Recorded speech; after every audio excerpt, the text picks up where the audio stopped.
नमस्कार। आज हम एक बहुत ही दिलचस्प सफर पर निकलने वाले हैं। एक शानदार आइडिया को एक कामयाब बिजनेस में बदलने का सफर। हम समझेंगे उन बुनियादी पिलर्स को जिन पर कोई भी नया बिजनेस खड़ा होता है। तो सोचिए, आपके पास एक जबरदस्त बिजनेस आइडिया है, पर पहला असली कदम क्या होगा? आइडिया तो बहुत लोगों के पास होता है ना? लेकिन आइडिया से आगे बढ़कर वो कौन से प्रैक्टिकल स्टेप्स हैं जो उठाने जरूरी हैं? चलिए इसी को समझते हैं। तो देखिए, किसी भी सफर की शुरुआत होती है पहले कदम से, और बिजनेस की दुनिया में ये पहला कदम है उसकी नींव रखना। और ये नींव क्या है? ये है उसकी कानूनी बनावट, मतलब लीगल ओनरशिप स्ट्रक्चर। यही वो चीज है जो तय करती है कि आपका बिजनेस कैसे चलेगा और कैसे आगे बढ़ेगा। तो बिजनेस के मोटे तौर पर 3 स्ट्रक्चर होते हैं। सबसे पहला है सोल प्रोप्राइटरशिप, मतलब एक व्यक्ति की दुकान। इसमें एक ही मालिक होता है, तो पूरा कंट्रोल और सारा मुनाफा उसी का। लेकिन यहाँ एक बड़ा पेच है, देनदारी यानी लाइबिलिटी भी अनलिमिटेड होती है। दूसरा है पार्टनरशिप, जहां 2 या 2 से ज्यादा लोग मिलकर पैसा, रिस्क और फायदा सब कुछ बांटते हैं। और तीसरा है कंपनी, जो अपने आप में एक अलग कानूनी पहचान रखती है। इसमें मालिकों की देनदारी लिमिटेड होती है और बाहर से पैसा जुटाना भी काफी आसान हो जाता है। तो ये सब इतना जरूरी क्यों है? क्योंकि आपका चुना हुआ ओनरशिप स्ट्रक्चर सिर्फ एक कागजी कार्यवाही नहीं है। ये एक शील्ड की तरह है, एक ढाल जो आपके पर्सनल फाइनेंस को बिजनेस के जोखिम से बचाती है। और हाँ, ये भी तय करती है कि बिजनेस पर आपका कंट्रोल कितना रहेगा। ठीक है, तो ढांचा तो तैयार हो गया। अब उसे चलाने के लिए क्या चाहिए? ईंधन, राइट? बिजनेस के लिए ये ईंधन है कैपिटल, यानी कि पूंजी। तो ये कैपिटल होता क्या है? एकदम आसान भाषा में समझे तो ये वो पैसा है जो किसी बिजनेस को शुरू करने और फिर उसे रोज चलाने के लिए चाहिए। ये बिजनेस का लाइफ ब्लड है, जिसके बिना गाड़ी आगे नहीं बढ़ सकती। यही स्मूथ ऑपरेशंस और स्टेबिलिटी लाता है। अच्छा, अब कैपिटल भी 2 तरह का होता है। पहला, फिक्स्ड कैपिटल। इसे ऐसे समझिए जैसे कि आप गाड़ी की बॉडी, उसका इंजन, उसका ढांचा बना रहे हैं। ये पैसा लगता है लॉन्ग टर्म चीजों पर, जैसे जमीन, बिल्डिंग और मशीनरी। और दूसरा है वर्किंग कैपिटल। ये है गाड़ी में पेट्रोल डालने जैसा।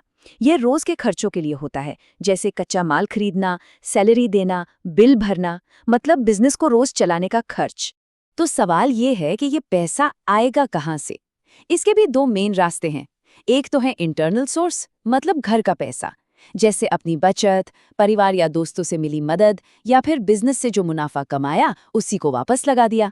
और दूसरे हैं एक्सटर्नल सोर्स, यानी बाहर से पैसा लेना, जैसे बैंक से लोन, एंजल इन्वेस्टर्स से फंडिंग, या फिर सरकारी योजनाओं का फायदा उठाना। ओके, तो अब हमारे पास गाड़ी भी है और उसमें पेट्रोल भी भर गया है, लेकिन जाना कहाँ है? रास्ता कौन दिखाएगा? इसके लिए तो एक मैप, एक नक्शा चाहिए ना। बिजनेस में यही नक्शा होता है बजट। ये एक फाइनेंशियल रोड मैप है जो बताता है कि पैसे का इस्तेमाल कैसे और कहाँ करना है, ताकि गाड़ी रास्ते से न भटके। बजट का पहला टाइप है कैपिटल बजट। जैसा नाम से ही पता चल रहा है, ये बड़े मतलब कैपिटल इन्वेस्टमेंट्स की प्लानिंग के लिए होता है। जैसे कोई नई मशीन खरीदनी है या एक नई फैक्ट्री लगानी है, तो उसकी प्लानिंग इसी बजट में होती है। फिर आता है ऑपरेटिंग बजट। ये होता है बिजनेस के रोजमर्रा के ऑपरेशंस के लिए, मतलब प्रोडक्शन से लेकर मार्केटिंग और सेल्स तक के सारे रोज के खर्चे, उन सबको मैनेज करने का प्लान। और तीसरा जो बहुत ज़रूरी है, वो है कैश बजट। ये ट्रैक करता है कि असल में कितना कैश बिजनेस में आ रहा है और कितना बाहर जा रहा है। इसका मकसद ये देखना है कि हाथ में हमेशा ज़रूरत भर का कैश रहे। तो आखिर बजट बनाना इतना जरूरी क्यों है ना? पहली बात, ये एक फाइनेंशियल डिसिप्लिन लाता है। दूसरा, ये पक्का करता है कि आपके पास जो भी पैसा है उसका सही से इस्तेमाल हो। ये खर्चों को कंट्रोल में रखने में मदद करता है, और सबसे जरूरी बात, इससे आप बेहतर और सोचे समझे फैसले ले पाते हैं। और अब हम इस पूरे विश्लेषण के सबसे सबसे जरूरी हिस्से पर पहुंच गए हैं। सोचिए, बिजनेस का ढांचा तैयार है, ईंधन भी भर गया है और हाथ में नक्शा भी है। लेकिन सब कुछ इस बात पर निर्भर करता है कि ड्राइवर सीट पर कौन बैठा है। क्या वो ड्राइवर उस गाड़ी को चलाने के लिए सही इंसान है? ये एक बहुत पते की बात है कि उद्यमी और प्रोजेक्ट के बीच का मेल न होना अक्सर बिजनेस की विफलता का कारण बनता है। इसका सीधा सा मतलब है कि सिर्फ एक अच्छा आइडिया ही काफी नहीं होता, उस आइडिया को हकीकत में बदलने वाला इंसान भी सही होना चाहिए। तो ये सही मेल कैसे पता चलेगा? इसके कुछ खास पैरामीटर्स हैं, जैसे क्या उस इंसान के पास ज़रूरी स्किल्स और अनुभव हैं, उसकी फाइनेंशियल कैपेसिटी कितनी है, वो कितना रिस्क ले सकता है, उसमें लीडरशिप जैसे पर्सनल गुण हैं या नहीं, और उसे मार्केट की कितनी समझ है। एक राइट फिट का बढ़िया उदाहरण देखते हैं। मान लीजिए कोई टेक्निकल एक्सपर्ट है और वो एक मैन्युफैक्चरिंग या टेक्निकल सर्विस का बिजनेस शुरू करता है। ये एक परफेक्ट मैच है ना? क्योंकि उसके स्किल्स सीधे सीधे बिजनेस की ज़रूरत से मेल खाते हैं।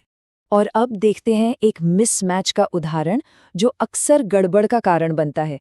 सोचिए, एक ऐसा उद्यमी जिसे कोई टेक्निकल नॉलेज नहीं है, वो एक बहुत बड़ी भारी भरकम मशीनों वाली मैन्युफैक्चरिंग यूनिट शुरू कर दे।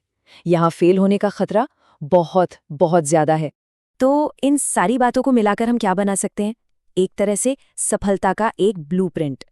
ये उन सभी लोगों के लिए एक एक्शन प्लान हो सकता है जो अपना बिजनेस शुरू करने का सपना देख रहे हैं। तो चलिए, आज की सारी जरूरी बातों को फटाफट रिकैप करते हैं। पहला, ओनरशिप का स्ट्रक्चर आपका कंट्रोल और आपकी देनदारी यानी लायबिलिटी तय करता है। दूसरा, बिजनेस को चलाते रहने के लिए कैपिटल की प्लानिंग बहुत जरूरी है। तीसरा, बजटिंग से फाइनेंशियल डिसिप्लिन आता है। और सबसे जरूरी चौथा पॉइंट, फेलियर के रिस्क को कम करने की चाबी है एंटरप्रेन्योर और प्रोजेक्ट का सही मैच। तो आखिर में बस एक ही सवाल बचता है, बिजनेस आइडिया तो तैयार है, पर क्या उस आइडिया को चलाने वाला इंसान उस सफर के लिए सही है? ये वो सवाल है जिसका जवाब हर नए उद्यमी को सबसे पहले खुद से पूछना चाहिए।